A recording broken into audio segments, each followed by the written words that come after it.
Hi friends, Vitthal Joshi या व्हिडिओमध्ये आपण आज म्हणजेच 19 सप्टेंबर 2024 रोजी फॉरेन्सिक लॅब चा जो पेपर झालेला आहे, फॉरेन्सिक लॅब डिपार्टमेंटचा, ज्याला आपण DFSL पेपर 2024 असं सुद्धा म्हणू शकतो.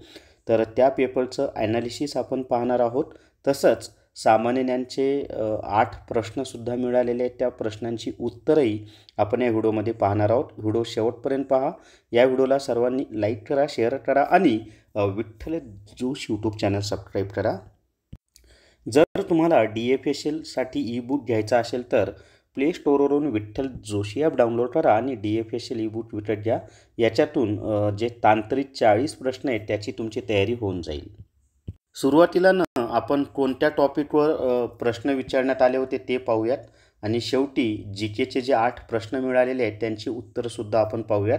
तर इंग्लिश ग्रामरमध्ये पहा, synonyms, antonyms, idioms and phrases, parajumble, त्याच्यानंतर fill in the blank, articles, change the voice, add a question tag, passage, त्यानंतर स्पॉट द एरर या टॉपिकवर प्रश्न आले होते. आणि फिल इन द ब्लँकमध्ये टेन्स, प्रिपोजिशन, आर्टिकल असं सर्वांवर प्रश्न विचारले जातात. आता मराठी व्याकरणामध्ये पहा, तर मराठी व्याकरणामध्ये समानार्थी शब्द, विरुद्धार्थी शब्द, म्हणी व वाक्प्रचार, वाक्यांचे प्रकार, त्याच्यानंतर काळ, शुद्ध व अशुद्ध शब्द, उतारा, प्रयोग, समास, त्याच्यानंतर अलंकार, लिंग व वचन, पुस्तके व लेखक. तर या 12 टॉपिकवर प्रश्न विचारले होते आज. आता बुद्धिमत्ता चाचणीमध्ये पहा, अक्षरमाला, संख्यामाला, तर्क व अनुमान, घड्याळ, त्याच्यानंतर कालमापन, नातेसंबंध, पदावली, काळ व काम, रेल्वे, सरळ व्याज, आरशातील प्रतिमा. आता हे बौद्धिक चाचणीमध्ये बुद्धिमत्ता चाचणी आणि गणित दोन्हीचा समावेश होतो. आता आपण सामान्य ज्ञानचे जे 8 प्रश्न विचारलेले आहेत की नाही त्या प्रश्नांची उत्तरं पाहूयात. तर पहिला प्रश्न आहे पहा, महाराष्ट्रातील सर्वात प्रदूषित शहर कोणते आहे? तर महाराष्ट्रातील सध्या सर्वात प्रदूषित शहर हे मुंबई आहे. मग इतरही आहेत, अंबरनाथ आहे, चंद्रपूर आहे, पुणे आहे, इतरही भरपूर मोठी यादी आहे. पण सर्वात जास्त प्रदूषण हे मुंबईमध्ये आहे सध्या तरी. श्री महालक्ष्मी मंदिर कुठे आहे? तर श्री महालक्ष्मी मंदिर हे कोल्हापूर या ठिकाणी आहे. आपण यालाच करवीर निवासिनी असं सुद्धा म्हणतो. अंबाबाई पण म्हणतात कोल्हापूरच्या महालक्ष्मीला. त्याच्यानंतर आता याच्यामध्ये लक्षात ठेवा, आजच्या शिफ्टमध्ये आपल्याला श्री महालक्ष्मी मंदिर कोठे असं विचारलेलं आहे. मे बी उद्या किंवा 23 तारखेला तुम्हाला आपली जी माहूरची देवी आहे हे पण म्हणजे महाराष्ट्रातील जे 3.5 शक्तिपीठ आहेत त्यांचीच माहिती देतो. तर जी आपली रेणुका माता आहे ती माहूर या ठिकाणी आहे, नांदेड जिल्ह्यामध्ये.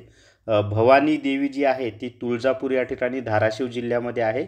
आणि जे अर्धपीठ आहे सप्तशृंगी देवीचं मंदिर ते नाशिक जिल्ह्यामध्ये आहे. तर ही सुद्धा माहिती असू द्या. महाराष्ट्राचे राज्यपाल कोण आहेत? तर सध्या महाराष्ट्राचे राज्यपाल हे राधाकृष्णन आहेत. तमिळनाडू राज्याचे प्रसिद्ध नृत्य कोणते आहे? तर तमिळनाडू राज्याचं जे प्रसिद्ध नृत्य आहे ते आहे भरतनाट्यम. इतरही डान्सचे प्रकार आहेत तमिळनाडूमध्ये, पण सर्वात प्रसिद्ध भरतनाट्यम आहे. त्याच्यानंतर महाराष्ट्रात किती व्याघ्र प्रकल्प आहेत? तर महाराष्ट्रात सध्या 6 व्याघ्र प्रकल्प आहेत. पण हा प्रश्न असाच आला होता, यावर डाऊट आहे. फक्त व्याघ्र प्रकल्पावर एक प्रश्न आला होता, ही माहिती कन्फर्म आहे. पण नेमका कसा प्रश्न होता हे कन्फर्म नाही. पण मी एक किती व्याघ्र प्रकल्प होते याच्यावर प्रश्न हा टाकला आहे. 2011च्या जनगणनेवर एक प्रश्न विचारला होता, पण नेमका प्रश्न काय होता त्याची माहिती कळली नाही.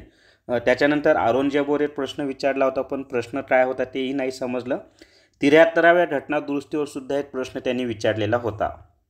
जर तुम्हाला RRB NTPCसाठी ई-बुक घ्यायचा असेल तर प्ले स्टोअरवरून विठ्ठल जोशी ॲप डाउनलोड करा आणि RRB NTPC ई-बुक विकत घ्या. याच्यामध्ये सामान्य ज्ञान, अंकगणित, बुद्धिमत्ता चाचणी म्हणजे RRB NTPCचा जो अभ्यासक्रम आहे त्या संपूर्ण अभ्यासक्रमावर आधारित व्यवस्थित माहिती दिलेली आहे. तर आणि TCS पॅटर्ननुसार ही माहिती आहे. तर या व्हिडिओमध्ये एवढीच माहिती. व्हिडिओला सर्वांनी लाईक करा, शेअर करा आणि Vitthal Joshi YouTube channel subscribe करा. Thank you very much.